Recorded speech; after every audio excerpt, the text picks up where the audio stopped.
Well, it's a good-looking Tuesday morning. Terrific Tuesday to be alive in the Lord, sharing the good news. It is, and I know that you got news that everybody can use, Pastor. Ready to share it, faithful. All right, here it is.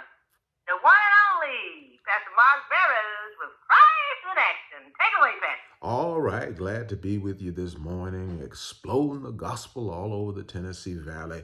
And it's news that we all can use. It's the good news of Jesus Christ, the same yesterday, today, and forever. The reason it's good news for us all is because it is God's gift to us to give us forgiveness and to put us in right standing before Him, that you and I might enjoy the glory, the purpose, the design that God gave us in Him before the foundation of the world. Literally, the Apostle Paul, writing to his young protege Timothy, says to him in 2 Timothy chapter number 1, that God called us with a holy calling, not according to our works of righteousness, but according to the grace that He gave us in Christ before time began. Isn't that amazing? You see, we're talking about how that we're crowned with glory before time began, that literally God crowned each of us with a purpose and a design that He had in mind intimately for every one of us. You know, there are no surprises with God. You know, every now and then in this life, we say, whoops, that a child comes in this world that was unplanned and unknown by the parents or unintended, and that comes in different ways. But no life that comes into this world is unknown by God. That is to say that He lights everyone who comes into this world.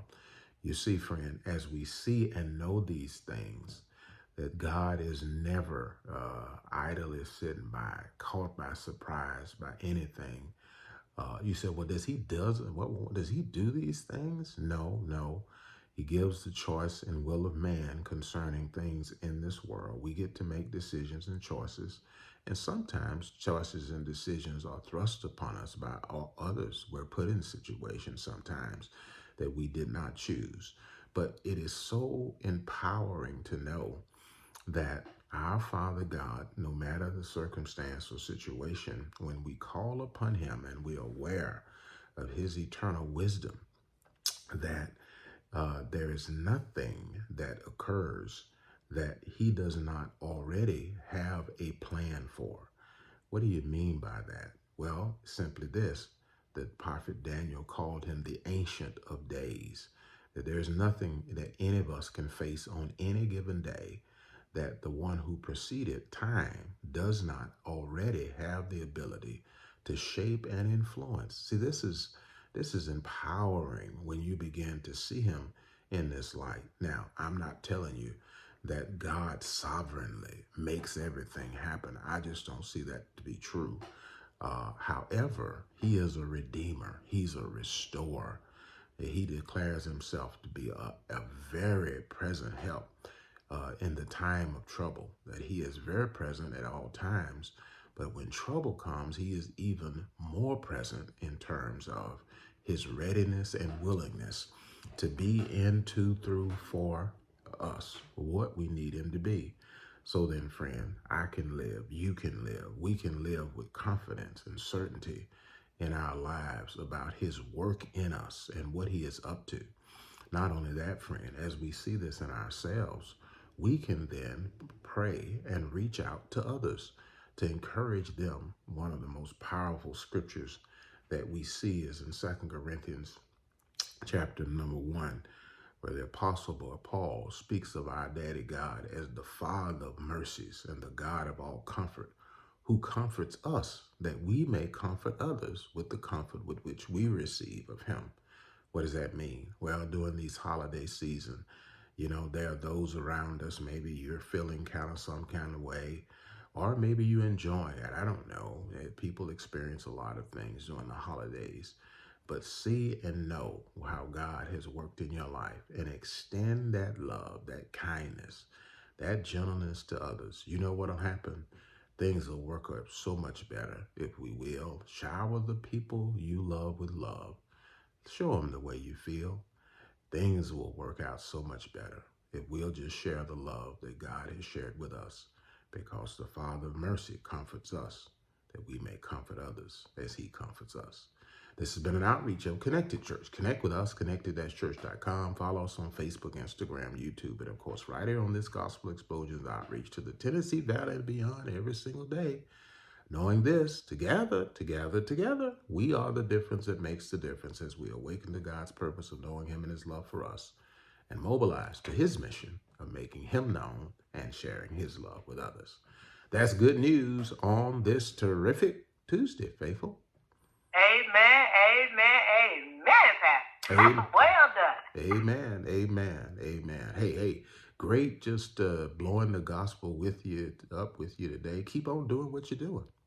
That's right. And you know what? Let me go ahead and take this opportunity to wish you and everybody a happy Thanksgiving. Gobble, gobble, gobble.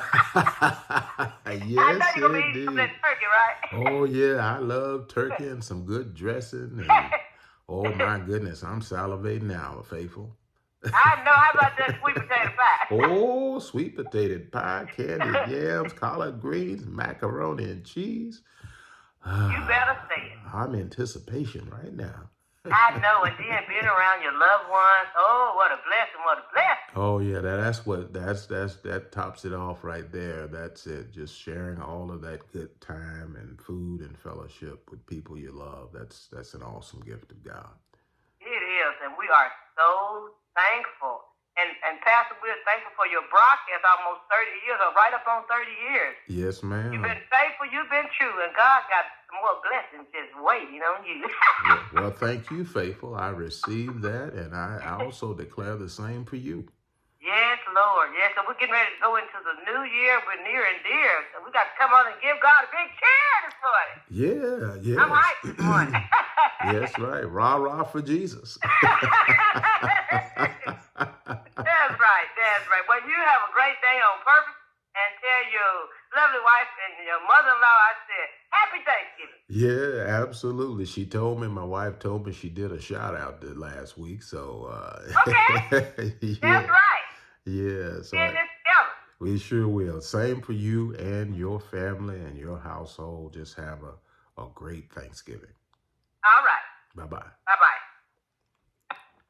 All right, for every one of you, we just want you to have a great week of giving thanks to the Lord. And, you know, the Bible teaches us to in everything give thanks, for this is the will of God in Christ Jesus concerning us. I believe that the reason he tells us to do so is because it causes us to recognize and realize his presence in our lives and the good and perfect gifts that he has given to our lives, and to be mindful of those things. And when we are mindful and thankful to him, we give him place to continue that work in our lives, but not only to work it in our lives, but to work through us in the lives of others. And so, indeed, let us shower the people we love with a love during this time and all the time, and always to give God thanks, and to because we love him, because he first loved us. All right, well, on this terrific Tuesday, do have a great day and do it on purpose, remembering this: God loves himself to you. We do too. You matter to God, and you matter to us. We'll talk to you again real soon. Hey, bye-bye for now.